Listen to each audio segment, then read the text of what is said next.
Hi everyone, Michael Murray from Murray Property. I'm here with my colleagues Adam and Juan. We're just having a discussion regarding the new tenancy legislation which came into effect on the 23rd of March 2020, and we thought we'd share some of our discussion with you. As of March 23rd, 2020, all landlords and tenants must be provided with a copy of these statements.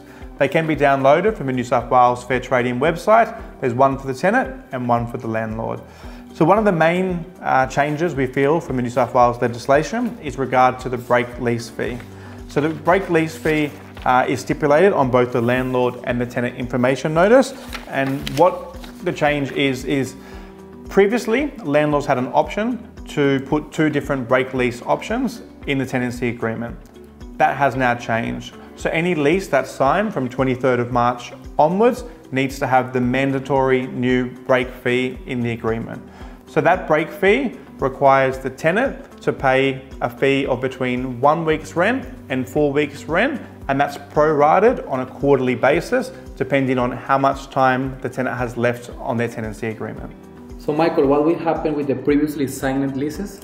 Any lease that's been signed prior to the 23rd of March, the original break lease fee in that agreement will still remain applicable. However, any lease that's signed from 23rd of March onwards, regardless if there was a previous tenancy in place, will need to have the mandatory new break lease fee. Do you think insurance will cover any loss of rent? I have had a discussion with a few insurance companies that our clients use.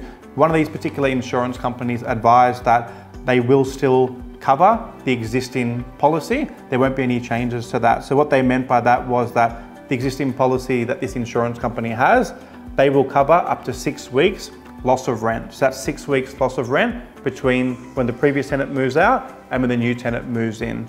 They will not cover any agent's cost. They will allow the break lease fee that the tenant paid to be put towards agent costs.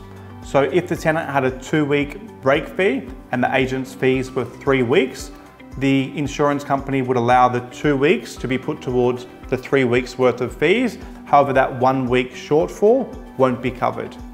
In the other event, where the break fee was 4 weeks rent and the agent's fees was only 2 weeks rent, insurance would allow the 2 weeks to be put towards the agent's costs, and the remaining 2 weeks will go towards the loss of rent, and any more loss of rent will be covered up to 6 weeks. We do encourage all landlords to check the wording of their insurance policy, as this advice may be different depending on which insurance company you are with. So thanks for watching the video.